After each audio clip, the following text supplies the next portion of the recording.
നമസ്കാരം, back to 90s സ്വാഗതം. 90കളിലെ മലയാള സിനിമയെക്കുറിച്ച് സംസാരിക്കുന്ന സമയം മലയാളത്തിൻ്റെ പുതിയ സെഗ്മെൻ്റാണ് ബാക്ക് ടു 90s. എനിക്ക് 98കൾ, അതായത് 90കളുടെ അവസാനം. നമ്മളിപ്പോൾ 90കളുടെ സിനിമയെക്കുറിച്ച് പറയുമ്പോൾ പെട്ടെന്ന് ആളുകൾ 98ലെ സിനിമയെക്കുറിച്ച് എന്തുകൊണ്ടാണ് ഇപ്പോൾ നമ്മൾ പെട്ടെന്ന് സംസാരിക്കാൻ പോകുന്നത്. എനിക്ക് തോന്നുന്നു ആ സിനിമ ഇപ്പോൾ വർത്തമാന സമയത്ത് ഭയങ്കര റെലവൻ്റ് ആയിട്ടൊരു സിനിമയായിട്ട് നമുക്ക് വേണമെങ്കിൽ വീണ്ടും റിക്കളക്ട് ചെയ്യാവുന്നതാണ്. അതായത് കിണറില്ലാത്ത, വെള്ളമില്ലാത്ത ഒരു നാട്ടിലേക്ക് വെള്ളം കണ്ടെത്താൻ കിണർ കുഴിക്കാൻ പോകുന്ന ഒരു സ്വപ്നഭൂമിയിൽ കിണർ കുത്താൻ പോകുന്ന ഒരു കഥ. അതെ.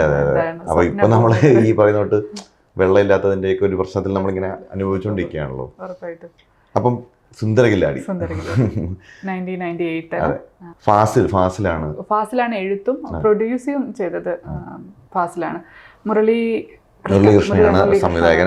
പിന്നെ അത് ആ സിനിമ വെച്ച് നോക്കുവാണെങ്കിൽ പിന്നെ മൂപ്പര് ചന്ദമാമ എന്ന് പറഞ്ഞൊരു സിനിമയാണ് പിന്നെ ചെയ്തത്. ഈ രണ്ട് സിനിമകളിലാണ് മുരളീകൃഷ്ണൻ പിന്നെ അങ്ങനെ റിലവൻ്റ് ആയിട്ട് നമ്മൾ കണ്ടിട്ടുള്ളൊരു സംവിധായകനായിട്ട് നിൽക്കുന്നത്. പക്ഷേ ഈ സിനിമ ആ കാലഘട്ടത്തിൽ ഈ സിനിമ ഇറങ്ങുമ്പോൾ ഭയങ്കര ഒരു ഫ്രഷ്നെസ് ഉണ്ടായിരുന്നു ഈ സിനിമയിൽ. കാരണം അതുവരെ ഈ ഫിക്ഷണലായിട്ടൊരു, ഇതിപ്പം സ്വപ്നഭൂമി എവിടെയാണെന്ന് വെച്ച് കഴിഞ്ഞാൽ കൊല്ലം ജില്ലയിലാണോ എന്നോ അല്ലെങ്കിൽ പാലക്കാടാണെന്ന് ചോദിച്ചു കഴിഞ്ഞാൽ കൊല്ലത്തോ പാലക്കാടോ ഒന്നും അല്ല സ്വപ്നഭൂമി. ഇതൊരു ഒരു മിസ്റ്റിക് ആയിട്ടൊരു സ്ഥലമാണ്, ഒരു ഫാന്റസി. നമുക്ക് ചിന്തിക്കാൻ പറ്റാത്ത ഒരു തരം ഒരു സെറ്റ് അവർ പ്രത്യേകം ഇട്ടേക്കുമായിരുന്നു തോന്നുന്നു. ഒരു സാങ്കല്പിക കഥ, അക്കാലത്ത് നമ്മള് ചിത്രഭൂമിയിലൊക്കെ വായിക്കുന്ന പോലത്തെ ഒരു ചിത്രഭൂമി, സ്വപ്നഭൂമി. ആ കഥ നമുക്ക് ഇന്ന് സങ്കല്പിക്കാൻ പോലും പറ്റില്ല. എനിക്കൊന്ന് സങ്കല്പിക്കുന്നതിന്റെ മാത്രമല്ല, നമുക്ക് അങ്ങനെ ഒരു ഇപ്പം ജാതി ഭ്രഷ്ട് അല്ലെങ്കിൽ അത്തരം വിഷയങ്ങളെ മറ്റൊരു സ്പേസിൽ നിർത്തി കാലം കടന്നുപോയി. അതെ. അപ്പൊ അത് ഇപ്പൊ നമുക്ക് ഇപ്പൊ വെള്ളമില്ല എന്ന് പറഞ്ഞു കഴിഞ്ഞാൽ വേണമെങ്കിൽ മറ്റേ സോഷ്യൽ മീഡിയയിലൊക്കെ പോസ്റ്റർ വരുവാണെങ്കിൽ എന്താ പിന്നെ കുഴൽക്കിണർ കുത്തിക്കൂടെ ചോദിക്കുന്ന കാലഘട്ടത്തിലേക്ക് നമ്മളെത്തി. പക്ഷെ അന്നത് കുറച്ചുകൂടെ ലൈറ്റ് ആയിരുന്നു. കാരണം അതിന്റെ ക്രാഫ്റ്റിംഗ് ഭയങ്കരമായിരുന്നു. സിനിമയെ ക്രാഫ്റ്റ് ചെയ്തേക്കുന്നത് വളരെ മനോഹരമായിട്ട്, അതിൻ്റെ ഒരു കഥയും അതിന്റെ ഷോട്ടുകളും അതിന്റെ ഡ്രസ് സെൻസും. അത് പറയുമ്പോൾ ഛായാഗ്രഹണം എടുത്തു പറയണം. ഛായാഗ്രഹണം എടുത്തിട്ടുണ്ടായിരുന്നത് ആനന്ദക്കുട്ടൻ പറഞ്ഞിട്ടുള്ള അദ്ദേഹത്തിന്റെ സിനിമകളൊക്കെ ശ്രദ്ധിച്ചാൽ നമുക്കറിയാൻ പറ്റും. ആ ഒരു 80s തുടങ്ങിയതാണെന്ന് തോന്നുന്നു അദ്ദേഹത്തിന്റെ ജേണി. ആ സമയത്ത് ഒരു ചിത്രം വരച്ചതുപോലെയാണ് ഓരോ ഫ്രെയിമും. എനിക്കൊന്ന് അതൊക്കെ ഈ വേണു, ആനന്ദ് ഇവരുടെയൊക്കെ ഒരു ട്രേറ്റിൽ വരുന്ന ആ തേന്മാൻ കൊമ്പത്ത് പോലുള്ള സിനിമകളൊക്കെ നമ്മൾ നോക്കുമ്പോൾ ഈ ഫ്രെയിം അത് ഭയങ്കര റിച്ച് ആയിട്ട് ചെയ്യാൻ പറ്റുന്ന ആ കാലത്തിന്റെ ഒരു ടോണായിരുന്നു തോന്നുന്നു ആ ഒരു ഫ്രെയിം എന്ന് പറയുന്നത്. തുടക്കം തന്നെ നമ്മുടെ ആ കഥയിലേക്ക് കടക്കുമ്പോൾ ടൈറ്റിൽ സോങ് അന്നത്തെ കാലത്തൊക്കെ ഭയങ്കര ഇമ്പോർട്ടൻ്റ് ആയിരുന്നു. എനിക്കൊന്ന് ആ പാട്ട് കുറെ കാലം അല്ലെങ്കിൽ ഇപ്പോഴും നമുക്ക് പെട്ടെന്ന് മാതം പുലരുമ്പോൾ കേട്ട് കഴിഞ്ഞാൽ നമ്മൾ അതൊരു ഇപ്പോൾ അതിന്റെ ടോൺ മാറി. മാതം പുലരുമ്പോൾ ആ നമ്മളത് ട്രീറ്റ് ചെയ്യുന്ന രീതി മാറി. ഇപ്പൊ പഴയ പാട്ടുകൾ തന്നെ ഇപ്പൊ സോഷ്യൽ മീഡിയ ട്രെൻഡിങ് ആയിട്ട് കാണുമല്ലോ. അതെന്ന് പറഞ്ഞു കഴിഞ്ഞാൽ അന്നത്തെ തീമുമായിട്ട് ഇന്ന് നമ്മളത് പ്ലേസ് ചെയ്യുന്ന സ്ഥലം വേറെ ആയിരിക്കും. അതുപോലെ തന്നെ അതിന്റെ ഷോട്ടുകൾ മാത്രമല്ല, ഇപ്പം ഛായാഗ്രഹണത്തിനകത്ത് ചെയ്തിരിക്കുന്ന കളർ സെൻസിങ് ഉണ്ട്. അതായത് ഈ ആളുകൾ വേറെ ഏതോ ലോകത്തു നിന്ന് വന്നതാണ് നമ്മളെ തോന്നിപ്പിക്കുന്ന തരത്തിൽ അതിന് വലിയ VFX അല്ലെങ്കിൽ വലിയ ഗിമിക്സ് ഒന്നും കാണിക്കാതെ തന്നെ ഒരു തലയൊക്കെട്ട് ഈ രാജസ്ഥാനിലൊക്കെ നമ്മൾ ഈ ചിത്രകഥകളിൽ കാണുന്ന പോലത്തെ ഒരു എക്സാക്ട് ആ ചിത്രകഥയുടെ സങ്കല്പം. അപ്പോൾ ആ പ്ലേസ് ആണെങ്കിലും ശരി, ആ കഥ പറഞ്ഞ അവരുടെ ഡ്രസ്സിങ് ആയാലും ഒക്കെ ആ ചിത്രകഥയുടെ ഒരു ഇത് വരുന്നതാണ്. പിന്നെ ഈ ഫ്രെയിമിന്റെ കാര്യം പറയുമ്പോൾ ആ ഒരു ലൊക്കേഷൻ, അങ്ങനെ വരണ്ട് കിടക്കുന്ന ആ ഒരു ലൊക്കേഷൻ അത് തേടി പിടിക്കുക. പക്ഷെ അവിടെ പച്ചപ്പ് ഉണ്ട്. അതിനെക്കുറിച്ച് പിന്നീട് മുരളീകൃഷ്ണൻ തന്നെ ഓർമ്മിക്കുന്നുണ്ട്. അവർ ലൊക്കേഷൻ കണ്ടിന് പോയതിനെ കുറിച്ചും ഈ സ്ഥലം കണ്ടെത്തുന്നതിനെ കുറിച്ചൊക്കെ ആയിട്ട്. പിന്നെ നമ്മൾ ആ കഥയിലേക്ക് കൊണ്ടുപോയി കഴിഞ്ഞ് കഴിഞ്ഞാൽ ആ സമയത്ത് തന്നെ എല്ലാ സിനിമകളും തുടങ്ങുന്ന ഈ ദാരിദ്ര്യം അനുഭവിക്കുന്ന നായകൻ, അയാളുടെ കുറച്ച് കൂട്ടുകാര്, സെയിം പാറ്റേണിലാണ് ഇതിലും കഥ തുടങ്ങുന്നത്. പക്ഷെ ഒരു പോയിന്റ് എത്തുമ്പോഴാണ് ഇതിൽ പക്ഷെ ഡയറക്റ്റ് കഥയിലേക്ക് വരുമായിരുന്നു. ആ ഇത് കഴിഞ്ഞു കഴിഞ്ഞാല് മറ്റേ ടൈറ്റിൽ സോങ് കഴിഞ്ഞു കഴിഞ്ഞാൽ നേരെ കഥയിലേക്ക് ഇവര് കിണർ കുത്തീനെ കാണാൻ വേണ്ടി, സുന്ദരകില്ലാടിനെ കാണാൻ വേണ്ടി വരുന്നതും, പിന്നെ അയാളുടെ പ്രാരബ്ധങ്ങളോ അയാളുടെ കുടുംബ പശ്ചാത്തലമോ അമ്മേനെ മാത്രമേ കാണിക്കുന്നുള്ളൂ. പിന്നെ അച്ഛൻ അതാ ഞാൻ പറഞ്ഞത്. അതിനെ ഷൂട്ട് ചെയ്തെടുത്തത്, അതായത് ഇയാളിങ്ങനെ ഒരു നാടകം കളിച്ച് നാട്ടിലിങ്ങനെ കുറച്ച് പരിപാടിയൊക്കെ ആയിട്ട് ഇങ്ങനെ തട്ടിക്കൂട്ട് പരിപാടിയായിട്ട് നടന്നു പോകുന്ന ഒരാൾ എന്നുള്ള രീതിയിൽ അതിനെ ജസ്റ്റ് ഒരു ചെറിയൊരു സെന്റൻസിൽ അതവിടെ പറഞ്ഞവർ നിർത്തിച്ചു എന്നുള്ളതാണ്. ലാഗ് ചെയ്യുന്നില്ല, ഒരുപാട് ലാഗ് ചെയ്യാതെ അതിലേക്ക് അങ്ങ് കടന്നു. പിന്നെ കഥയിലേക്ക് കടക്കുക എന്ന് പറഞ്ഞു കഴിഞ്ഞാൽ അതിനു മുന്നേ ആക്ടിങ്ങിനെ കുറിച്ച് പറയേണ്ടി വരും. അന്നത്തെ കാലത്തെ ആക്ടേഴ്സ് ശങ്കരാടി പോലും തുടക്കത്തിൽ ചെറിയ റോളുകൾ തുടക്കത്തിൽ മാത്രമേ കാണുന്നുള്ളൂ, പിന്നീട് അങ്ങോട്ട് അങ്ങനെ കാണുന്നില്ല. നെടുമുടി വേണു ത്രൂ ഔട്ട് ആയിരുന്നു, അദ്ദേഹം ഇപ്പൊ ഇല്ലാന്ന് വിചാരിക്കുമ്പോൾ ഭയങ്കര ബ്രൈറ്റ് ആയിട്ടുള്ള ഫ്രെയിം ആയി. ദിലീപിന്റെ സുന്ദര കില്ലാടിയുടെ ക്യാരക്ടർ അവതരിപ്പിച്ച കൂടുതൽ ആളുകൾ തന്നെ ഇപ്പൊ എനിക്കൊന്ന് നന്ദുക്കെയാണ് ഉള്ളത്. പപ്പു. അപ്പം ആ പപ്പുവിന്റെ ഒക്കെ ഒരു ഭയങ്കര ഇമോഷണൽ, ഇവര് ഈ പഴയ നമുക്ക് തോന്നുന്നു ഇവര് ഓൾറെഡി ഇവരെ ഒരുമിച്ചൊരു നാട്ടിൽ ജീവിക്കുന്നവരാണെന്ന് തോന്നുന്ന തരത്തിൽ അവർ എങ്ങനെയായാലും വിട്ടുപോവില്ല. അയാൾക്ക് അത്രയും വലിയ അപകട ബോംബിന്റെ രംഗമൊക്കെ വരുമ്പോഴേ ആ പറയുന്ന ആ മോഡുലേഷൻ ആയാലും അവരുടെ ആ ബന്ധം എത്രത്തോളമാണ്. ഇൻഫാക്ട് അവരെ ഈ ദിലീപിന്റെ ഈ ക്യാരക്ടറിനെ രക്ഷപ്പെടുത്താൻ വേണ്ടിയിട്ട് ആണ് ഇവർ കൂടെ പോകുന്നത്. ആ സുഹൃത്ത് ബന്ധമായാലും ആ ബന്ധങ്ങളുടെയൊക്കെ കഥ. പക്ഷെ ഇന്നത് എത്രത്തോളം നമുക്ക് ചിന്തിക്കാൻ പറ്റുമോ? അതിന്റെ എനിക്കൊന്ന് നമ്മളിപ്പം സിനിമ എല്ലാ കാലത്തും മാറിക്കൊണ്ടിരിക്കും.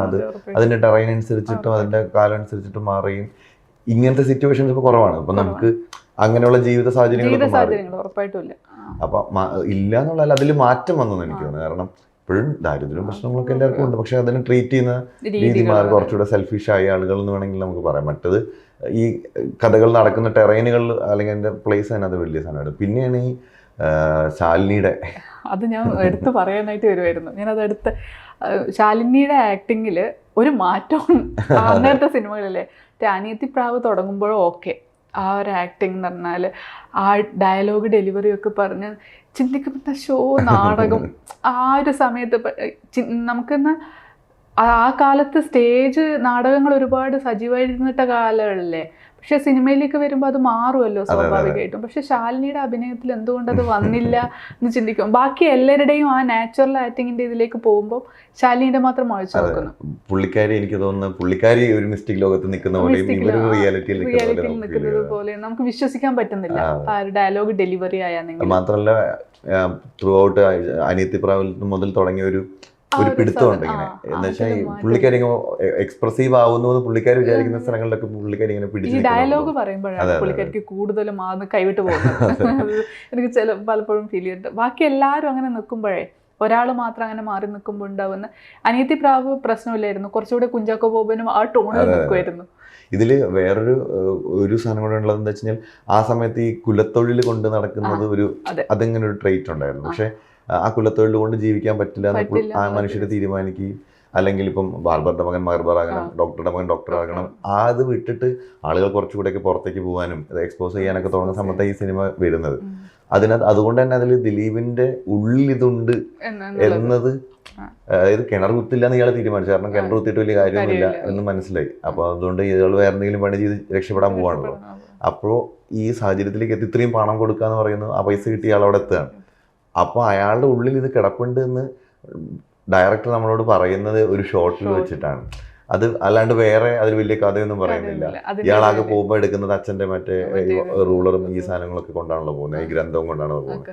എന്നിട്ടാണ് അവിടെ നിന്ന് നമ്മളടുത്ത് ഈ കോലടിച്ച് തെറിപ്പിക്കുന്നതും ഇയാളത്. അപ്പോഴാണ് പ്രേക്ഷകന് മനസ്സിലാവുന്നത് ഇയാൾക്ക് ഇതൊക്കെ അറിയായിരുന്നു, ഇയാളിത് എവിടെയോ ഒളിപ്പിച്ച് വെച്ചിരിക്കുകയായിരുന്നു. പൊതുവേ നമ്മൾ ആ കാലത്തൊരു സിനിമകൾ എന്ന് പറയുമ്പോൾ എന്തെങ്കിലും കള്ളത്തരം കാണിച്ചെത്തുന്നതായിരിക്കും. നമ്മൾ ആ ഒരു എക്സ്പെക്റ്റിലാണ് കാണുക വെച്ച് കഴിഞ്ഞാൽ ഇയാൾ ഇപ്പൊ പാട്ട് അറിയാത്ത ആള് പോയിട്ട് അങ്ങനെയൊക്കെ. മാത്രമല്ല ദിലീപ് അതിന് മുന്നേ അങ്ങനത്തെ കുറെ സിനിമകളാണ് ചെയ്തുകൊണ്ടിരുന്നത്. അയാൾ ട്രാക്ക് പരിപാടികളിൽ അങ്ങനെയാണ് ഞാനും ഇപ്പൊ കാണുമ്പോ പോലും ഞാൻ ആ കണ്ടു തുടങ്ങിയ ആ കാലത്തെ ഞാൻ ഓർക്കുമ്പോൾ ഞാൻ വിചാരിക്കുന്നത് ഇപ്പൊ ഇയാളുടെ സ്വഭാവം മാറുമായിരിക്കും, ഇപ്പൊ ഇയാൾ അറിഞ്ഞൂടാന്ന് പറയായിരിക്കും, അപ്പൊ അവരെ പിടിക്കപ്പെടുമായിരിക്കും. അങ്ങനെ നമുക്ക് ചിന്തിക്കാൻ പറ്റുന്നുണ്ടായിരുന്നു. കാരണം ദിലീപിന്റെ ക്യാരക്ടർ ആയതുകൊണ്ട് നമ്മൾ അങ്ങനെ ചിന്തിക്കുന്നുണ്ടായിരുന്നുള്ളൂ. പക്ഷെ അതൊക്കെ മാറി മൊത്തത്തില് മലയാള സിനിമ മാറിക്കൊണ്ടിരിക്കുന്ന ഒരു പീരീഡും കൂടി ആയിരുന്നു അതെന്ന് പറയാം.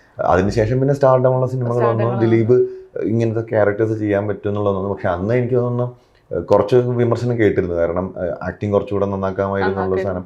കാരണം അതുവരെ കണ്ടുകൊണ്ടിരുന്ന കോമഡി എന്ന് പറയുന്ന ഒരു സേഫ് സോൺ വിട്ടിട്ട് കുറച്ചുകൂടി സീരിയസ് ആയിട്ടൊരു ക്യാരക്ടർ. പക്ഷേ അതുകൊണ്ടായിരിക്കാം അതൊരു ബ്ലോക്ക് ബസ്റ്റർ ഹിറ്റിലേക്ക് പോകാൻ, ആവറേജ് ഹിറ്റ് എന്നുള്ള കാറ്റഗറിയിൽ അങ്ങ് പെട്ടുപോയിട്ടുണ്ടാവുക. അതുകൊണ്ടായിരുന്നിരിക്കും. പിന്നെ എനിക്ക് തോന്നുന്നു ടിവികളിലൂടെയാണ് കുറച്ചുകൂടെ ആളുകൾ അത് പിന്നീട് നമ്മുടെ റിപ്പീറ്റഡ് വാല്യൂ പിന്നീട് ഉണ്ടായി. പിന്നെ പാട്ടുകൾ അത് എടുത്തു പറയേണ്ടതാണ്. ഔസേപ്പച്ചന്റെ സംഗീതം, വരികള് പാട്ടുകളിലൂടെ ഓർക്കപ്പെടുന്ന സിനിമകൾ ഇപ്പം ധാരാളമുണ്ട്. ഇപ്പം ഈ സിനിമയിൽ തന്നെയാണെങ്കിലും നമുക്ക് സിറ്റുവേഷൻ ബേസ് കേട്ടോണ്ടിരിക്കാൻ പറ്റുന്ന കുറെ പാട്ടുകൾ.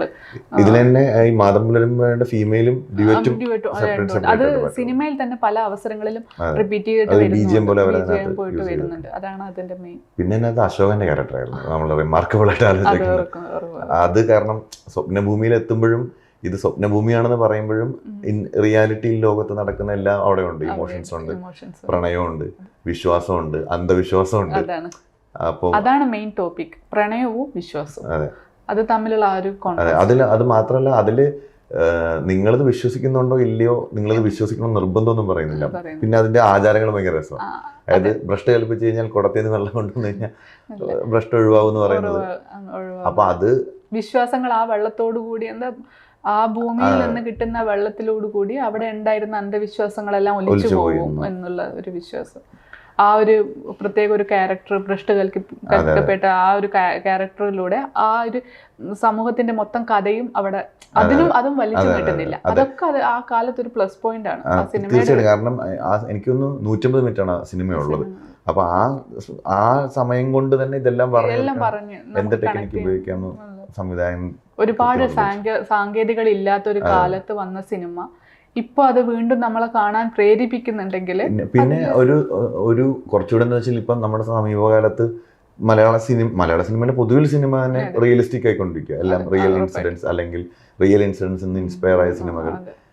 ഇത്തരം ഫിക്ഷണൽ എലമെന്റ് ഉള്ള സിനിമകൾ ഇപ്പൊ കുറവാണ്. അതായത് ഏത് കാലത്താണ് മഹാവീരർ പോലുള്ള 2 സിനിമകളൊക്കെ അടുത്ത് വന്നത് മാറ്റിയാൽ ഇത്തരം ഫിക്ഷണൽ കഥകൾ പറഞ്ഞുകൊണ്ടിരുന്ന ടൈപ്പ് സിനിമകൾ ഇപ്പൊ കുറവായതുകൊണ്ട് നമുക്ക് ഈ പറഞ്ഞിട്ട് ഈ സമയത്ത് അത് കണ്ടാലും കണ്ടോണ്ടിരിക്കാൻ പറ്റുന്ന കാലത്തിന് അതീതമായിട്ടുള്ള സിനിമകൾ എന്ന് പറയുന്നത് ഇതൊക്കെയാണ്. എനിക്ക് തോന്നുന്നു സിനിമകളെ കുറിച്ച് വർത്താനം പറഞ്ഞാൽ നമുക്ക് ഇങ്ങനെ നിർത്താതെ വർത്താനം.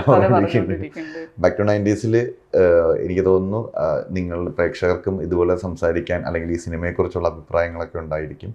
ആ അഭിപ്രായങ്ങൾ പങ്കുവയ്ക്കാം. മറ്റ് സംസാരിക്കേണ്ട സിനിമകളുണ്ടെങ്കിൽ അതും നിർദ്ദേശങ്ങളെ കമൻറ്റിൽ രേഖപ്പെടുത്താം. എന്തായാലും സുന്ദരകില്ലാടി ഈ പറഞ്ഞ കാലത്തെ അതിജീവിച്ച് ഒരു ഫിക്ഷണലായി ഒരു സ്വപ്നഭൂമിയിൽ നിൽക്കുന്ന മലയാളി പ്രേക്ഷകരുടെ മനസ്സിൽ ഒരു സ്വപ്നഭൂമിയിൽ നിൽക്കുന്ന സിനിമയാണ്. എന്തായാലും ആ സിനിമയുടെ വിശേഷങ്ങളാണ് ഈ എപ്പിസോഡിൽ സംസാരിച്ചത്. അടുത്ത ആഴ്ച മറ്റൊരു സിനിമയായിട്ട് ഞങ്ങൾ വീണ്ടും വരുന്നതായിരിക്കും.